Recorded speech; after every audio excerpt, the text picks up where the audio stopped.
संतानों के भविष्य को सुख से भरने का प्रयत्न करना, यही हर माता पिता का प्रथम कर्तव्य होता है, जिन्हें आप इस संसार में लाए और जिनके कर्मों से ये जगत आपका भी परिचय पाएगा भविष्य में। उनके भविष्य के सुख की योजना करने से अधिक महत्व और हो भी क्या सकता है। किंतु सुख और सुरक्षा, क्या ये मनुष्य के कर्मों से प्राप्त नहीं होते?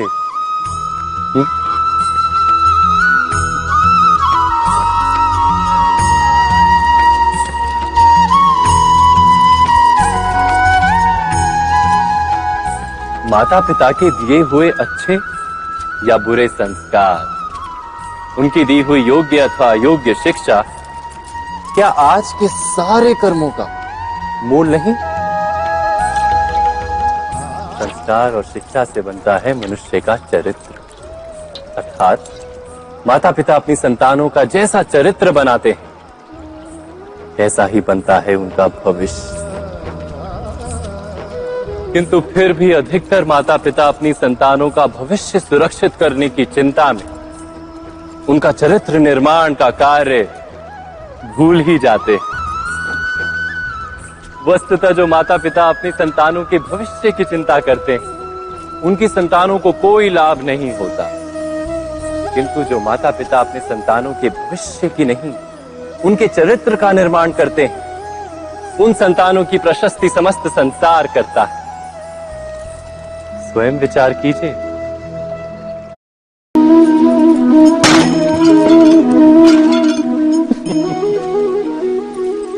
कभी कभी कोई घटना मनुष्य के जीवन की सारी योजनाओं को तोड़ देती और मनुष्य उस आघात को अपने जीवन का केंद्र मान लेता।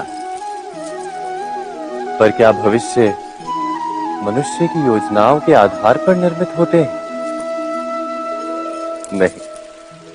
जिस प्रकार किसी ऊंचे पर्वत पर सर्वप्रथम चढ़ने वाला उस पर्वत की तलाई में बैठकर जो योजना बनाता है, क्या वही योजना उसे उस पर्वत की चोटी तक पहुंचाती है? नहीं। वास्तव में वो जैसे जैसे ऊपर चढ़ता है, वैसे वैसे उसे नई नई चुनौतियां, नई नई विडंबनाएं, नए नए अवरोध मिलते हैं। प्रत्येक पद पर वो अपने अगले पद का निर्णय करता है। प्रत्येक पद पर उसे अपनी योजनाओं को बदलना पड़ता है। कहीं पुरानी योजना उसे खाई में ना ढकेल दे। वो पर्वत को अपने योग्य नहीं बना पाता, केवल स्वयं को पर्वत के योग्य बना सकता है।